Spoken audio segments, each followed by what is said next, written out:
كيكة الشهد او بسبوسة الشهد، سميها زي ما تسميها، من حلاوتها ومن جمالها هتسميها الاسم بقى اللي هيجي على بالك. بجد حلوة وتحفة وجميلة، وطعمها وريحتها بجد حاجة هايلة جدا. يعني انا عايزة اقول لكم جربوها. هجيب اول حاجة هعمل الشربات، هيبقى كوباية سكر وكوباية مية وعصرة نص ليمونة، وهرفعهم على النار 10 دقايق، وهطفي عليها واسيبها تبرد على جنب، عشان عايزه البسبوسه تطلع من النار سخنه وهي الشربات يبقى بارد.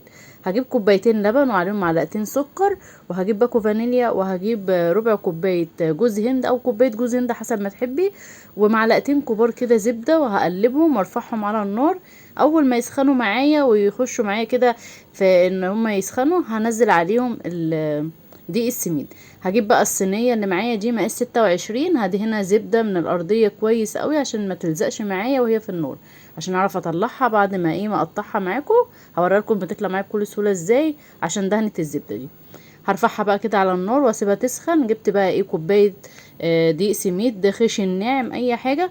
المهم الوصفه دي هتطلع معاكي ناجحه وجميله، وجربيها.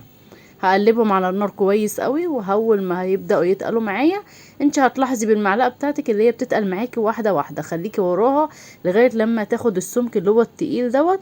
وهتبداي بقى تطفي عليها النار وتحطيها في الصينيه اللي انت دهنتيها بالزبده. هتكوني مشغله الفرن على درجه حراره 180، هتقعد معاكي ربع ساعه بالظبط، وهتكوني مطفيه عليها. بس قبل ما ادخلها الفرن لازم احطها كده على رخامة، وهدهنها كده بحبة شربات من فوق الوش عشان اخد اللون الذهبي الجميل اللي وهي طالعة من الفرن. وكمان بتبقى ريحتها وطعمها تحفة.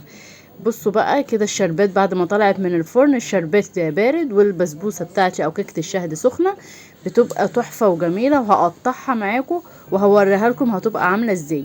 بجد من احلى الحلويات اللي لو عملتيها هتعجبك قوي، وهتعتمديها على طول في اي وقت عايزة تعملي فيها، لانها سهلة وبسيطة ومش مكلفة. بجد طعمها حلو وريحتها كانت حلوة قوي وهي في الفرن. عايزاكم تجربوها بنفس الطريقة وتقولوا لي رأيكم فيها ايه، وهسيب لكم المقادير بتاعتها تحت الفيديو وفوق الفيديو عشان تعملوها. وهكتب لكم مقاس الصينية عشان الناس اللي بتتلخبط في الصواني.